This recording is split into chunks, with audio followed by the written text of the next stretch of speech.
Одоо сонгуул болохоор та нар хараараа бүх нэвтрүүлгүүд яг ингээд цаанаасаа төлбөртэй болсон. Яг ингээд хөтлөгч нар нь, сурвалжлагч нар нь цаанаасаа л нэг бэлдэх тийм. Яг дандаа гэрээр нь ороод ер нь таныг бас ард түмэн их тийм шудраг хүн гэж ярьдаг штэ ер нь. Тэ?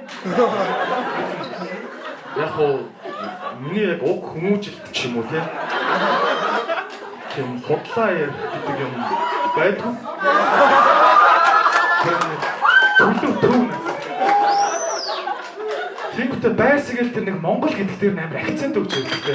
Сурагч нар нь таныг гэрт чинь орж ирэхэд бас тийм цаанаасаа нэг тийм гоё Монгол санагдчихээн л та. Энд одоо морин хуур тэнд байна. Та эх орноо бодохоор тоглолдог бах та. Цаанаасаа манай төлбөрийн бүр ингээд төлцсөнтэй бүр. Таныг бас ингээд харж байхад бас гэр бүл чинь үнэхээр сайхан юм байна. Таны эхнэр Монгол эмэгтэй юм байна шүү дээ. Та бүр таны хоёр хүүхэд бүр Монгол хүүхэд байна.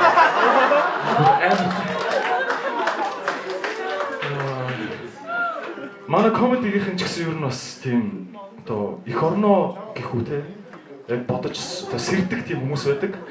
Одоо манай Батагийн охин бол одоо цэвэр одоо Монгол охин байдаг. Ядаргаатай байдаг те.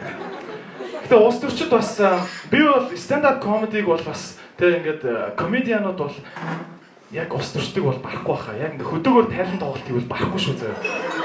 Улс төрчид бол амар зав. Яг сонгуулийн үеэр те цаг агаарын байдал ямар ч байсан гэсэн зүгээр өөрийнхөө тал ярьж чаддаг те.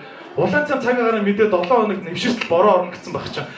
За ингээд ховтойг хуурнаар гэдэг. Манай сайхан сумын маань нутгийн зам олон бас сайхан хүлээж авч байна.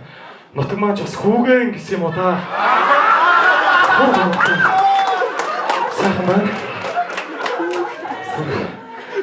Одоо ингээд нутгийнхаа динжийг те улаан цай бүр 7 хоног нүүр нүдгүй шуурж байгаа суман дээр очиж гоо те нутгийнхаа динжийг бас даваад ингээд гараад ирэхэд нутгийн маань салхи сайхан. Энэ миний аавын дээлтэй.